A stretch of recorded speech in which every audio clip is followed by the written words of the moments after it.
Hilton brings you new ways to stay, with experiences that let you capture the glory days. Introducing the Graduate Hotels. Each inspired by local college towns, these stays are always original and never boring. Get in touch with traditions all across the country and enjoy a stay that's a class above the rest. Book at Graduate Hotels with Hilton Honors Points at Hilton.com. It's a win-win. Hilton, for the stay. Ryan Reynolds here from Mint Mobile. I don't know if you knew this, but anyone can get the same premium wireless for $15 a month plan that I've been enjoying. It's not just for celebrities. So do like I did and have one of your assistants switch you to Mint Mobile today. I'm told it's super easy to do at mintmobile.com/switch. Upfront payment of $45 for 3-month plan, equivalent to $15 per month required. Intro rate first 3 months only, then full price plan options available. Taxes and fees extra. See full terms at mintmobile.com.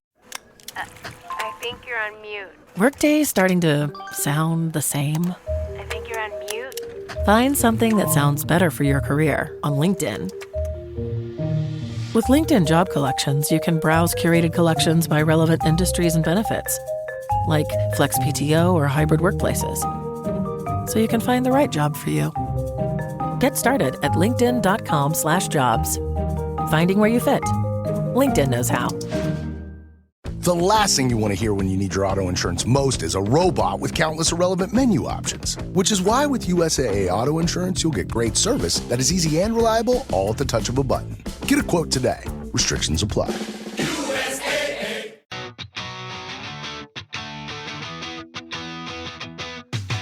Welcome back to Rams Up, your favorite LA Rams podcast. We are part of the Fans First Sports Network. And you can follow us on YouTube at youtube.com/@RamsUpPodcast. I'm your host, Mark.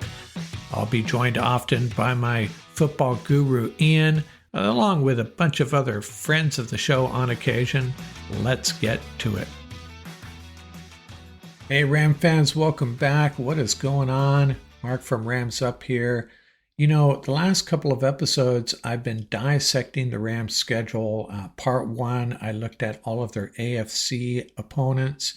And Part 2, I looked at their NFC South opponents. My plan was to move on to those 2 first-place teams they play in the NFC, the Detroit Lions and the Philadelphia Eagles. But a few things happening that, compelled me to shift gears here a little bit and get back to my position group analysis. Yes, it's tied to this Brock Purdy contract.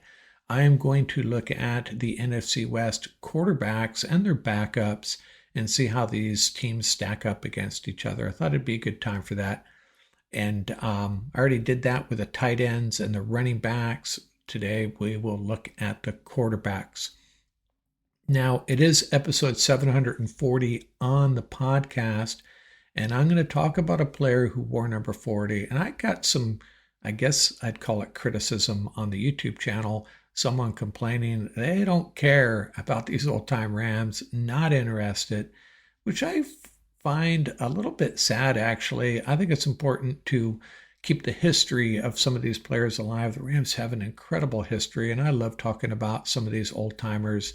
I think it was episode 540 or 640. I talked about another number 40, Elroy Crazy Legs Hirsch, who might be too ancient for some of you, but I'm going to continue to do that. This episode, though, I am talking about someone a little more current that a lot of you can probably relate to, and that is number 40 outside linebacker Von Miller.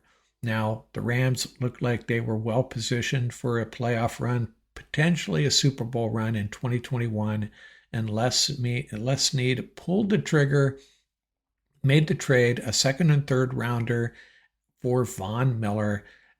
Von had, at this point, he has 129 and a half sacks in his career. He ended up with 5 more sacks for the Rams during that regular season, but in the Super Bowl, another 2 sacks, which means he is tied with Charles Haley with the most sacks career-wise in the Super Bowl, the only player with multiple sack totals in 2 different Super Bowls. this was a really key move that Les Snead made, helped us secure a Super Bowl championship, and Von Miller, definitely a big part of that. Our number 40, Von Miller for the Los Angeles Rams. Now, let's move on to these position groups, shall we? And before we do that, I'm going to run through the 2022 draft for each of the NFC West teams, because two players on the 49ers, from the 49ers 2022 draft, we had news on them recently. Their first overall pick, in the second round, the 61st pick overall, defensive lineman Drake Jackson. They finally moved on from him. He's out of Corona High School in USC. And when they drafted him, I was kind of had a aw shucks attitude. Thought he was going to be a great player, but he just battled through too many injuries, constantly on the mend, and the 49ers finally decided to move on from him last week. And as far as I know, he's a free agent. And then their seventh pick, their last pick in the seventh round, I should say, Mr. Irrelevant quarterback Brock Purdy, getting the big contract. What about all the guys in between? Well, they've already moved on from their first pick in that draft. What about everybody else? In the third round, running back Tyrion Davis-Price, no longer with the team. Also in the third round, wide receiver Danny Gray, no longer with the team. In the fifth round, cornerback Samuel Womack, no longer with the team. And then they have two guys that are in backup roles, both in the sixth round, offensive lineman Nick Zakelj and defensive tackle Kalia Davis. And then, of course, Purdy. So, if it weren't for Purdy, this might have gone down as one of the worst draft hauls that I've ever seen. It was pretty much a disaster. They did hit the jackpot with Purdy. So does that make 49er fans feel a little bit better about this draft? I suppose. But man, this does not paint a pretty picture about the 49ers' ability to evaluate talent. John Lynch and Kyle Shanahan struck out a bunch of times here. Now Drake Jackson, it's mostly due to the injuries, so you can't bang on them too much about that. But man, really poor draft. Now, conversely, if we look at the Seahawks 2022 draft, boy, did they nail it. In the first round, offensive tackle Charles Cross, starter. In the second round, linebacker Boye Mafe. He's racking up some good numbers sack-wise. Also in the second round, running back Kenneth Walker III, solid running back. In the third round, starting offensive tackle Abraham Lucas.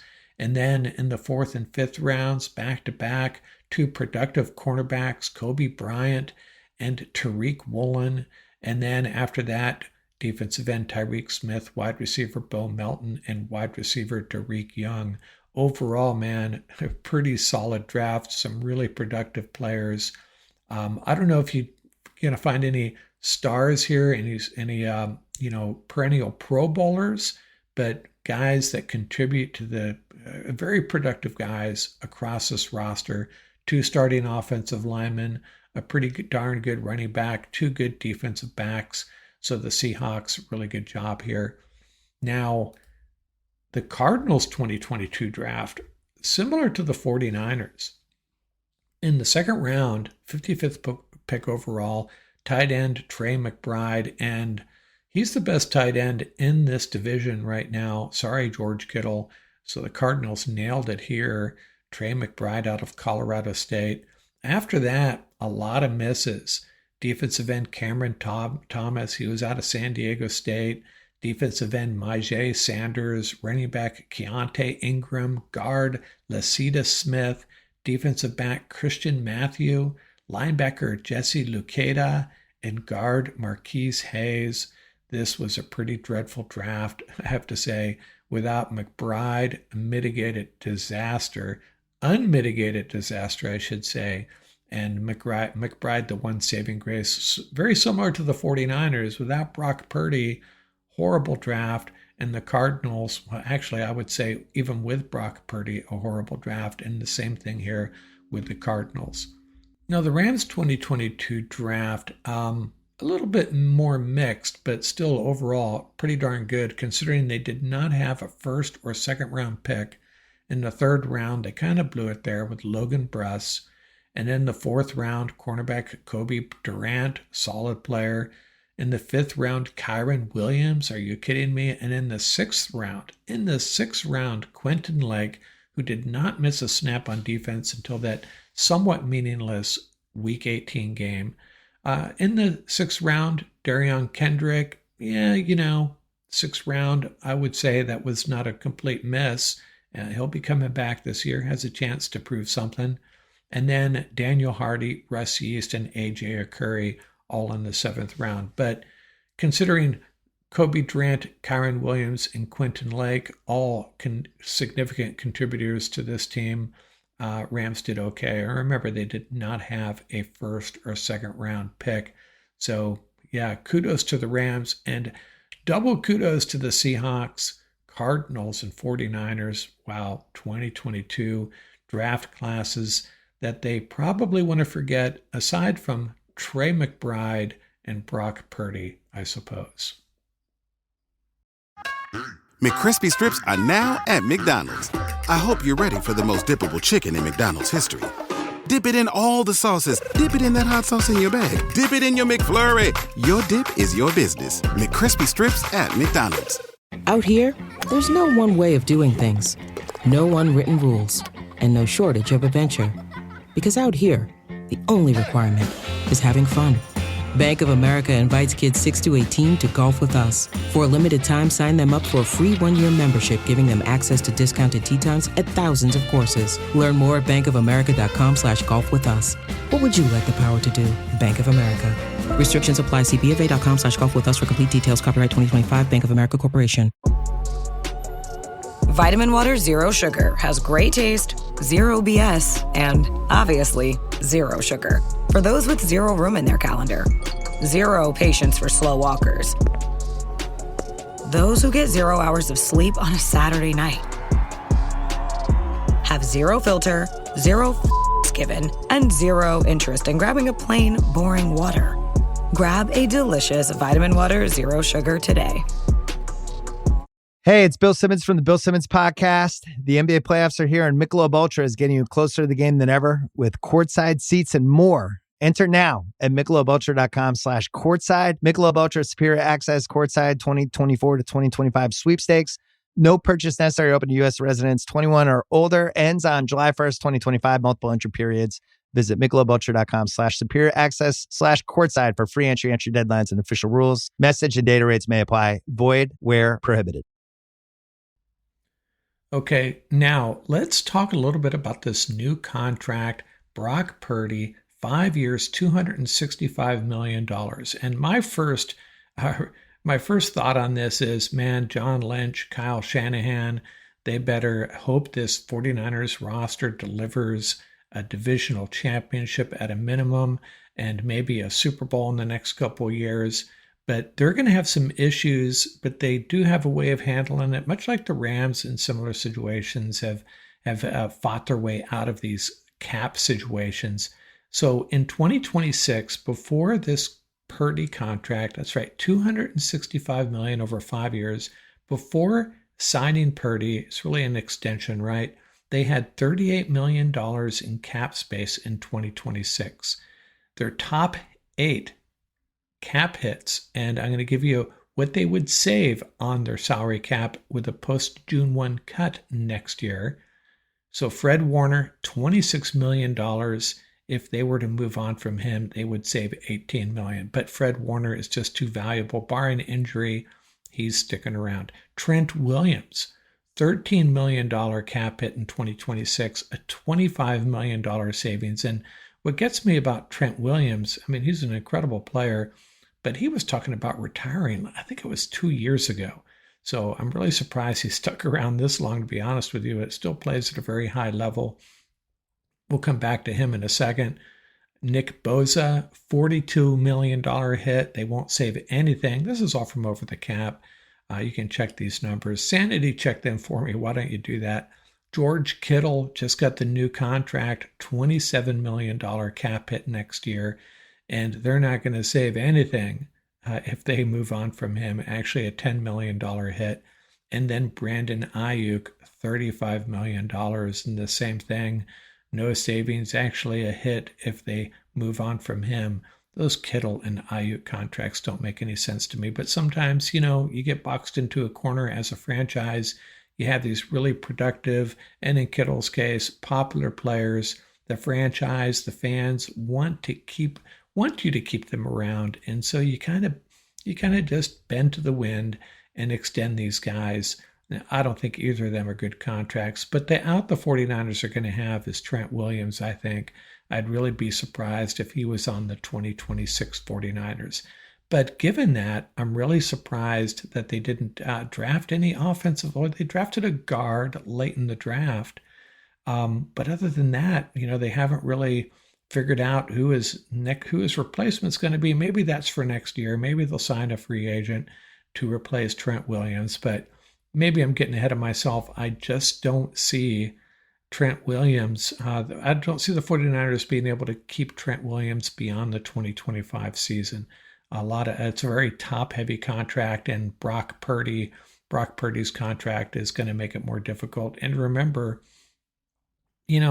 Brock Purdy, he is probably the foremost player on this team that would like to keep someone like Trent Williams around, but it may not work that way. A quarterback, relies on that left tackle so much. But 49ers are going to be in a little bit of a dilemma next year, but I think they have a means of figuring it out. The bottom line, the most important thing is, though, they better start winning, and they better start winning fast, and not just, 10-7. That's not going to cut it for this franchise. They need to win. They need to win big. They need to get back to, they need to bring home their first Super Bowl title in like a half a century, it seems like.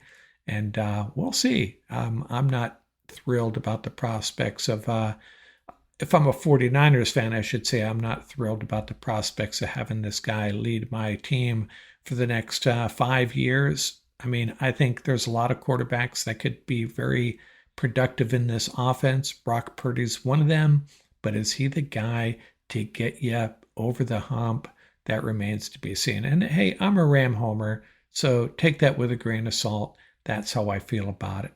And that plays directly into our next conversation.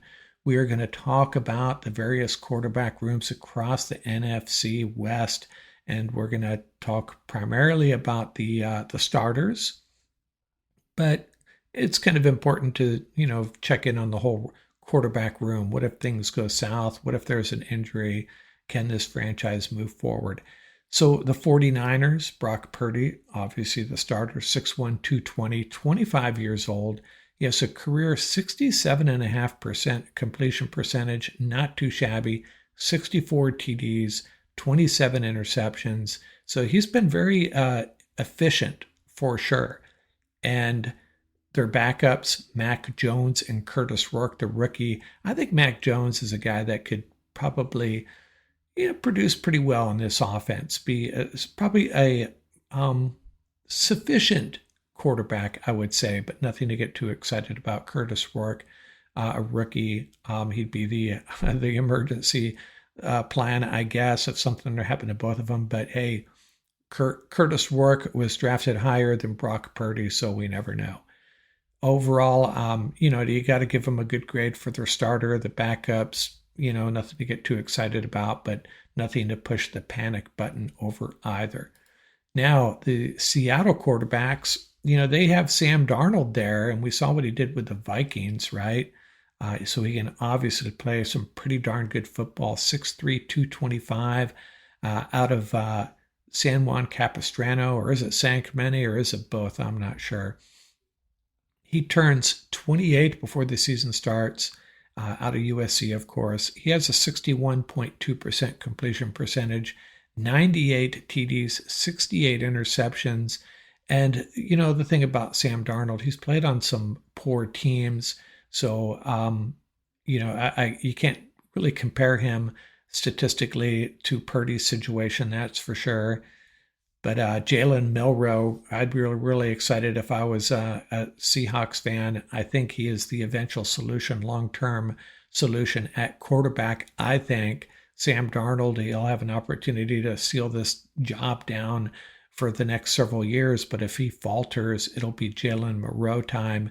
And Drew Lock, he's if he's your third string quarterback, you could do a lot worse. So overall, this quarterback room right now today, it's certainly not, I wouldn't call it anything near elite as far as a starter goes, Sam Darnold.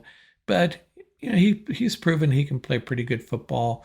I don't know if he's going to be the guy to get you to the Super Bowl or win a Super Bowl. Maybe down the road, Jalen Milroe might be that guy. Overall, not a bad quarterback room, though.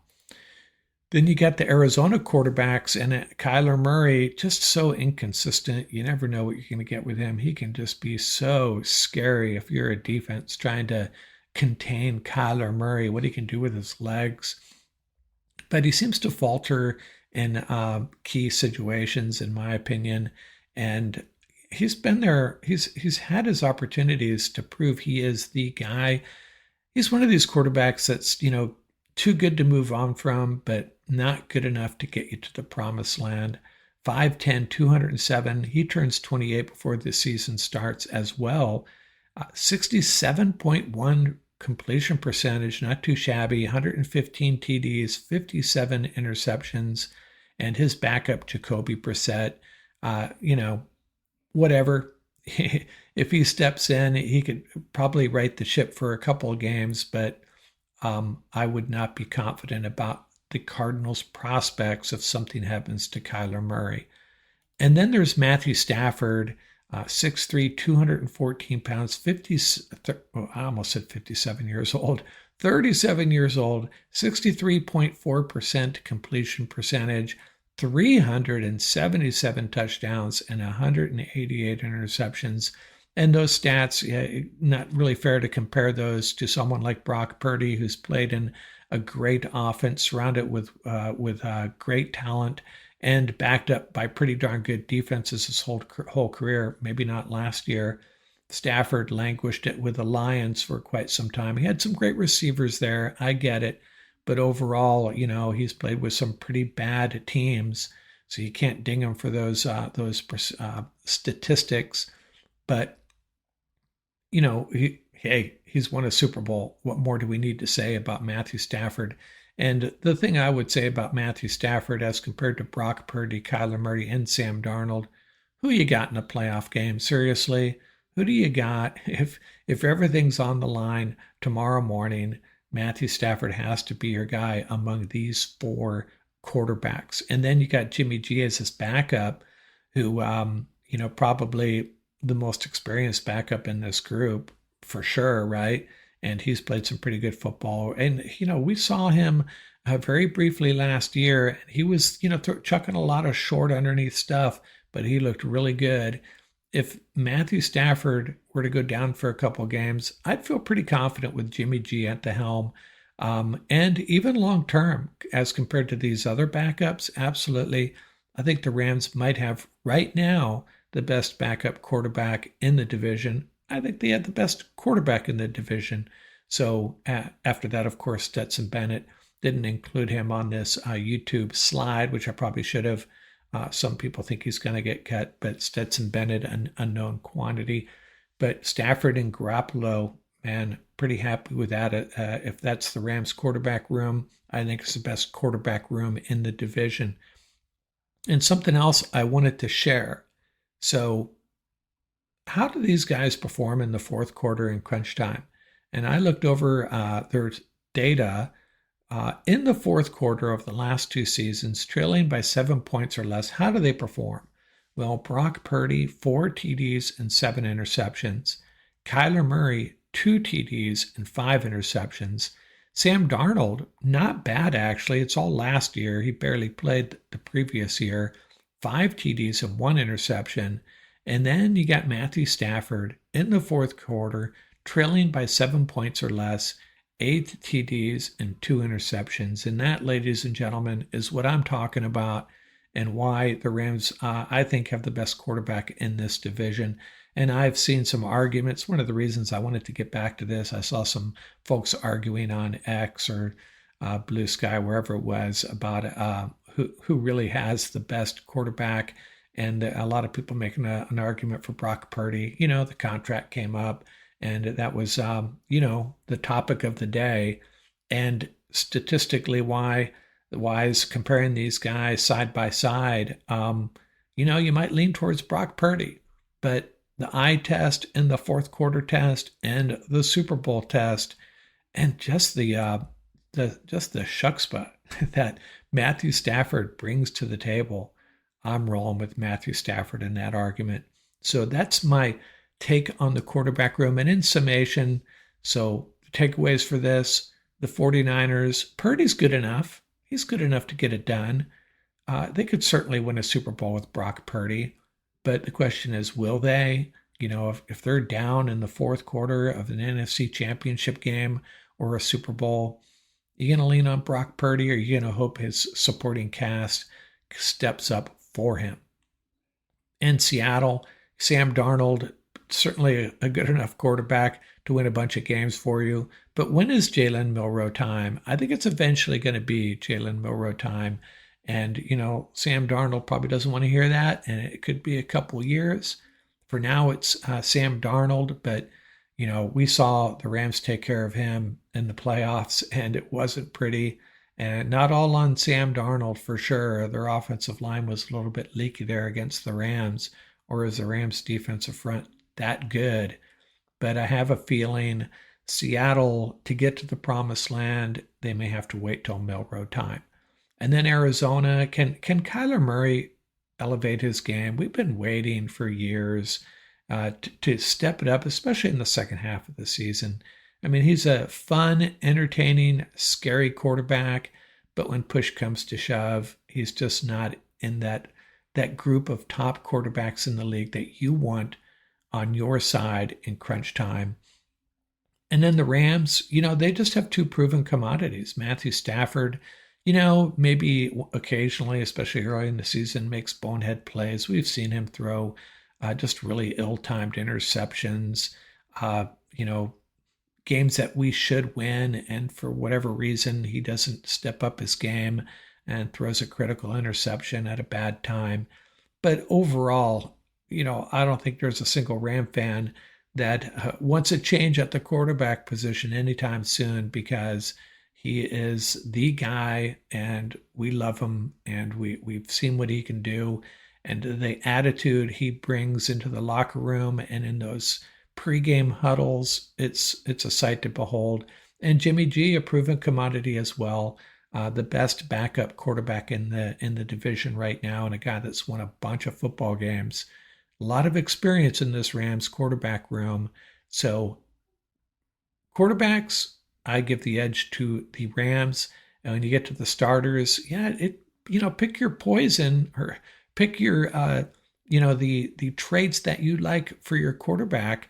Sam Darnold, highs and lows. Brock Purdy, pretty steady, but not so great in crunch time or when he's behind. And Kyler Murray, super exciting, and no real limits to what he can do. We just haven't seen it when it matters enough.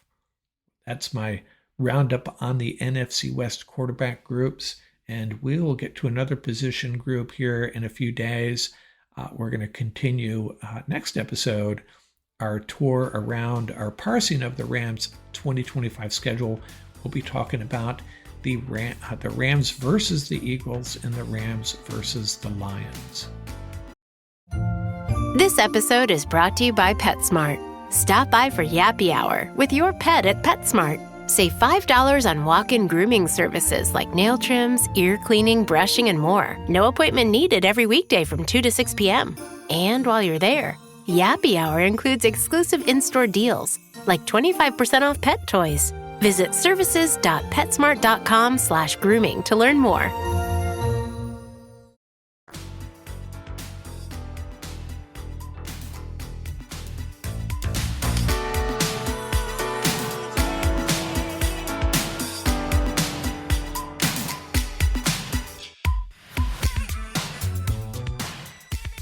That's going to do it for this episode Remember, you can reach us at ramsuppodcast@gmail.com. And don't forget about our YouTube channel. Till next time, keep the horns up, stay safe, and have fun out there.